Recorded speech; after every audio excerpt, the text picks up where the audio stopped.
ہمارے جو یہ امام نسائی ہے نا، نسائی شریف جن کے سیاستہ، تو مسلمان مجاہدین جب ان کے گاؤں پہنچے نا تو وہاں سارے مرد بھاگ گئے تھے، ایک مرد بھی نہیں رہا، عورتیں ہی عورتیں تھیں۔ جب مسلمان مجاہدین کو پتہ چلا کہ یہاں تو عورتیں ہی عورتیں ہیں تو انہوں نے یہ نہیں کہا یہ تو غیروں کی عورتیں ہیں، لوٹ مار کرو، قتل و غارت کرو، انہوں نے کہا کہ نہیں، عورتوں سے ہمیں لڑنے کی کوئی ضرورت نہیں ہے۔ وہ اس گاؤں کو چھوڑ کر واپس آ گئے، کہا کہ یہاں تو عورتیں ہی عورتیں ہیں اور تم کیا کر رہے ہو؟ یہ ہے مسلمانوں کا کردار۔ اور جب حاتم طائی کی بیٹی ننگے سر حضور کے سامنے آئی تو پھر رسول اللہ نے ان سے قید ہو کر آئی اور فرمایا کیا چاہتی ہو؟ کہا جی میں نے آپ یہاں نہیں رہنا، مجھے میرے بھائی عدی بن حاتم شام دوڑ گیا ہے، آپ مجھے سواری دیں اور راستے کا خرچہ دیں، زیادہ راہ دیں تو مجھے آپ آزاد کر دیں۔ حضور نے فرمایا یہ بھائی ان کو سواری بھی دے دو، ان کو کپڑے بھی دے دو، ان کو زیادہ راہ بھی دے دو اور ان کو بحفاظت شام روانہ کر دو۔ جب وہ شام پہنچی نا، عدی بن حاتم، حاتم طائی کے بیٹا، ان کا بھائی نے کہا تھا میں نے حضور کا کلمہ نہیں پڑھنا، جو مرضی ہو جائے۔ جب وہ بہن بھائی کے پاس پہنچی تو پہنچنے کے بعد اس نے پوچھا تو کہاں سے آ رہی ہے؟ انہوں نے کہا میں تو رسول اللہ کے دربار سے آ رہی ہوں۔ انہوں نے کہا پھر کیا ہوا؟ انہوں نے کہا میں تو قید ہو گئی تھی۔ انہوں نے کہا پھر تجھے قتل نہیں؟ انہوں نے کہا قتل کی بات کرتا ہے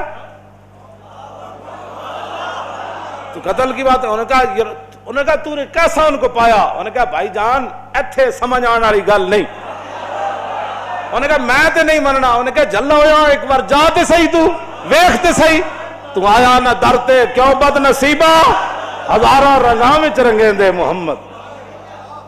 بہن دے کہن ہوتے عدی بن حاتم کہندے میں تے تیز سواری رکھی ہوئی سی، میں تے نس آیا، میں حضور دا کلمہ نہیں پڑھنا۔ بہن کہن لگی ایک باری جا تے صحیح، اے دسن والی گل کوئی نہیں، ایک باری تو جا کے چہرہ انور ویکھ تے صحیح، خلق عظیم ویکھ تے صحیح، انہاں دی اخلاق تے عادات ویکھ تے صحیح۔ جلیا وہ کہندے نے میں اتھوں نسدا آیا، نسدیاں پھر میں جدو آیا تو میں نے پتہ چلیا حضور مسجد نبوی شریف تشریف فرماون۔ کہندے میں جدو جا کے حاضر ہویا تو حضور اٹھ کھڑے ہوئے میرے واسطے۔ انہاں مولویاں پیراں خود اخلاق کی وجہ پیش کیتے، میں تو انہوں سچی گل کر رہا ہوں۔ ارے نہ چونکہ خود نہیں اس راستے تے چلنا سی تے چونکہ ایسے تھے تو پھر چونکہ ایسے تھا تو پھر کیوں جی؟ اور جڑی عورت رو رہی سی اپنے عزیز دی قبر ہوتے، حضور قریب تو گزرے تو فرمایا اسبری، انہوں نہیں سی پتہ رسول اللہ فرما رہے ہیں، انہیں سر رکھے ہوا، غم چیز ہی ایسی ہوندی، اسے واسطے حضور نے فرمایا میرا امتی پناہ منگے، غم بندے نو تباہ کر کے رکھ دیندا۔ انہیں کہا مینو کہنے والے اسبری، جے تینوں یہ مصیبت پہنچی ہوندی تو مینو نہ کہندا ہے گا۔ میرے آقا نے یہ سنی گل تو حضور چل پے، اس عورت نو کوئی گل نہیں فرمائی۔ اس سے یہ بھی پتہ چلتا ہے کہ جب آدمی اگلا اس حالت میں ہو تو اس کو تبلیغ نہیں کرنی چاہیے، بس جو بات کر دی وہ کر دی، بات ختم ہو گئی۔ زبردستی کسی نے ڈھا کے منانا ہے، لبیک دا نعرہ جنوں سمجھ نہیں آیا ہن تسی انہوں ڈھا کے کی منانا ہے؟ اور میں نے یہ دسو جیڑا اے نہیں کہندا حضور میں بھی لبیک کا اتنا ہی مانا ہے، حضور میں بھی حاضر، میرے بچے بھی حاضر، میرا مال بھی حاضر، میری عزت بھی حاضر اور میرے ماں باپ بھی آپ کے لیے حاضر، اس سے زیادہ لبیک کا کوئی معنی نہیں ہے۔ اور تاجدار ختم نبوت کے نعرے کا اس سے زیادہ کوئی معنی نہیں کہ ساری دنیا تہ و بالا ہو جائے لیکن حضور کی ختم نبوت پر پیرا ہر صورت میں ہوگا، بس اس سے زیادہ تاجدار ختم نبوت کا ہاں جی،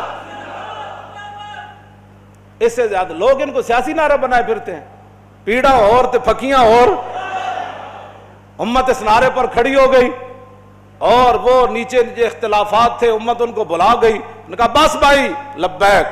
مسجد نبی شریف میں عرب بھی کہتے ہیں لبیک یا رسول، ہم عربی ہیں لیکن یہ نعرہ تو ہاں جی مصری بھی کہتے ہیں لبیک یا رسول، پورا عالم اسلام نہیں پوری دنیا کہہ رہی ہے اس وقت لبیک یا رسول اللہ، ہاں لبیک یا رسول اللہ۔ تو اس سے بڑا اللہ کا کیا کرم ہو سکتا ہے کہ امت اختلافات کو بھلا کر حضور کی غلامی کے لیے جمع ہو گئی۔ اور اقبال کہتا تھا، میں کہتا تھا اقبال کی یہ خواب کب پورا ہوگا کہ اقبال کہتا تھا زان کے ملت را حیات از عشق اوست اور برگ و ساز کائنات از عشق اوست۔ اقبال کہتا تھا کہ ملت کی حیات، ملت کی ترقی، ملت کا عروج اور پوری دنیا پر اسلام کے غلبے کی ایک ہی وجہ ہے کہ امت حضور سے پیار کرے، حضور سے عشق کرے۔ تو میں کہتا یہ کیسے ہوگا، لیکن رب ہے جو چاہے کرے۔ یہ نہیں پتا تھا کہ ممتاز قادری نے جو تختہ دار پر لبیک کہا تھا اس نعرے کی برکت سے پوری امت ایسے کھڑی ہو جائے گی۔ ہاں جی، بات اتنی ہے کہ او عورت نے حضور نال گل کی تھی کہ مجھے بہت مصیبت پہنچی ہے، اس کو تو پتہ نہیں تھا یہ رسول اللہ ہے. اور غم کتنی عجیب چیز ہے کہ وہ حضور کی آواز کو بھی نہ پہچان سکا. اللہم انی اعوذ بک من الغم والحزن، حضور کی اپنی دعائیں مبارکہ ہے کہ میرا امتی کہے میں پناہ مانگتا ہوں غم اور حزن سے. ہاں جی، یہ بڑی ڈاڈی شاید ہے. اب میں جو بات اگلی کرنے لگا ہوں، بعد میں جب صحابہ آئے تو انہوں نے کہا آپ کو پتہ ہے جنہوں نے آپ کہا تھا اصبری صبر کرو وہ کون تھے؟ کہا نہیں. انہوں نے کہا وہ تو خود رسول اللہ تھے. وہ میں نے حضور کو یہ جواب دیا ہے. وہ کہتی ہے میں پھر گئی جلدی جلدی حضور کے دربار پر. میں جو بات کرنے لگا ہوں وہ یہ ہے، وہ کہتی ہے جب میں حضور کے دروازے پر پہنچی تو میں نے کوئی وہاں چوکیدار نہیں پایا. 50 گارڈ اگے تے 50 پیچھے. اس حضرت صاحب نہ سلام کون لوے گا؟ جتیاں پوان والے اور جبے پوان والے اور تے میک اپ کرن والے اور. میں تو نہیں پڑھیا نہیں جو اس وقت حسنہ چلیا. اسے واسطے تو ایک باری جڑا حضرت عدی بن حاتم آئے نا تے جدو رسول اللہ نال ملاقات ہوئی حضور اٹھ کھڑے ہوئے تے عدی بن حاتم کہندے نے میرے دل نے گواہی دیتی ہے اللہ دے رسول.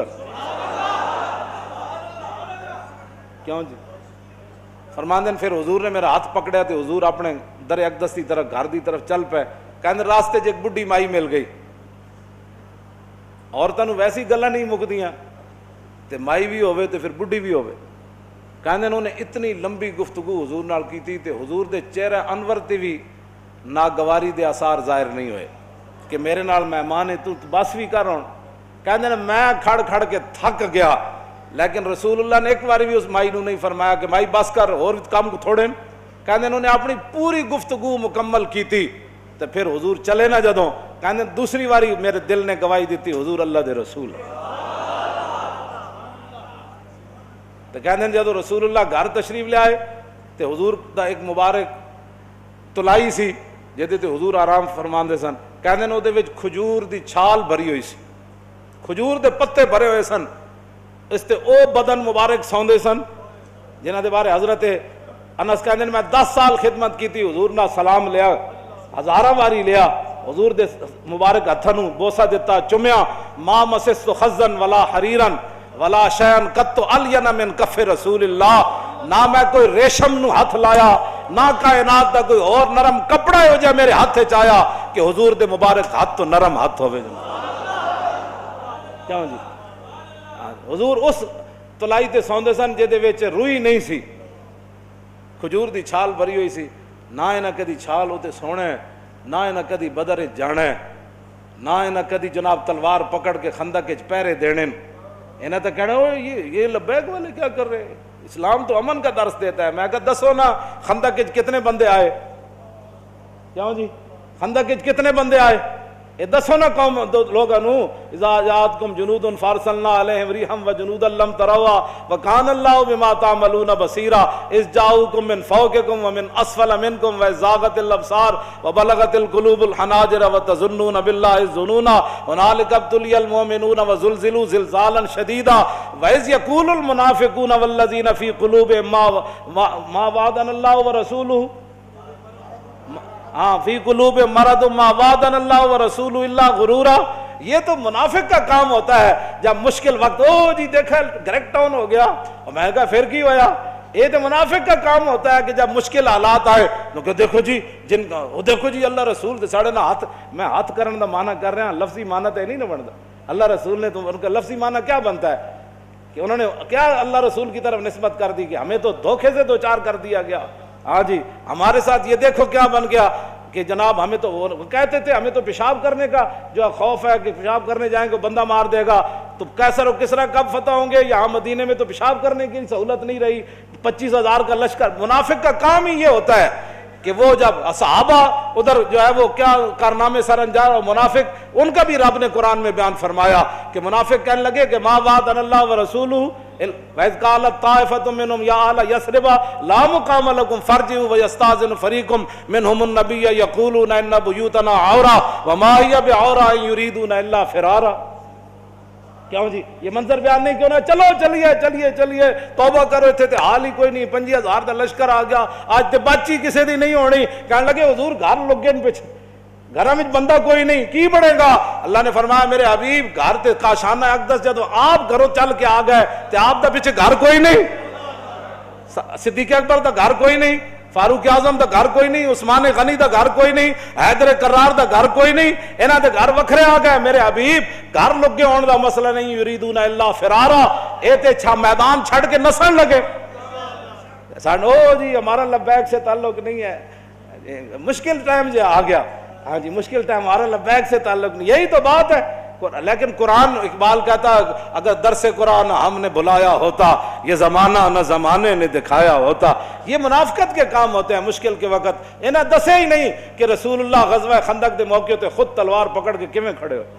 جب 50,000 دا لشکر خندق دے کنارے آ گیا, عمر بن عبد بود گھوڑا چناب چھال مرائی تے ادھر آ گیا, تے 50,000 دا لشکر اتنے آ گیا تے سارے چاندے سن کے گھوڑے سمیت ادھر آ جان. اس وقت میرے آقا و مولا پھر خود تلوار پکڑ کے کھڑے ہو گئے, اور حضور کو اللہ نے دبدبا کتنا دیا, کانہ و فرد فی جلالتہ فی عسکر حین تلقاہ وفی حشمی لہو ہمم لا منتہا لکبائرہا وہمتہ الصغری جل من الدہر. یہ دوسرا حضرت حسان کا شعر ہے, پہلا امام بوصیری کا شعر ہے. فرمایا اللہ نے ہمارے آقا و مولا کو ہیبت اور جلال اتنا عطا فرمایا کہ حضور تنہا بھی کھڑے ہوتے تو محسوس ہوتا کہ حضور کی پشت پر لاکھوں کا لشکر کھڑا ہے. ہاں جی ہاں جی توجہ, حضور خود تلوار پکڑے. کیوں جی علیکم بسنتی ہے نہیں, یہ نہیں سنت کہ جب دین پر مشکل وقت آ جائے تو رسول اللہ خود تلوار پکڑ کر کھڑے ہو گئے. کیا یہ ان کے لیے سنت نہیں تھی کہ جب حضور کی ختم نبوت پر مشکل وقت آیا, حملہ ہو گیا اور حضور کی عزت پر حملہ ہو گیا, تو کیا قوم کے رہنماؤں کی, مذہبی رہنماؤں کی, پیروں کی, فقیروں کی, مولویوں کی یہ ذمہ داری نہیں تھی کہ خود میدان میں ایسے نکل آتے؟ یہ ہے نا علیکم بسنتی و سنت الخلفاء, کیوں جی الراشدین. اور سنت خلفاء کیا ہے؟ یہ تو حضور کا اپنا اس طریقہ مبارکہ ہے نا. سنت خلفاء کیا ہے کہ جب جنگ یمامہ میں مسلمہ آیا تو افضل الخلق بعد الرسل, آپ نے فرمایا بدری ہوئے یا غیر بدری ہوئے, بڑھا ہوئے یا جوان ہوئے, اکھاڑا صحابی ہوئے یا نابینا ہوئے, ہاتھ سلامت ہوون یا کٹے ہوون, سارے یمامہ پہنچو. خلفاء دی بھی یہی سنت ہے. جب ختم نبوت دا مسئلہ آیا تو پھر سیدنا صدیق اکبر خود بھی تلوار پکڑ کے چل پے, لشکر تے روانہ کیتے نا, ہاں جی خود بھی چلن لگے. حضرت مولا کائنات علی مرتضیٰ نے روکیا, فرمایا ابو بکر جو آپ کو کچھ نقصان ہو گیا تو ہمارا کیا بنے گا. مزید ویڈیوز اور اپڈیٹس کے لیے یوٹیوب پر علامہ Khadim Hussain Rizvi official channel subscribe کریں اور بیل آئیکن پر بھی کلک کریں.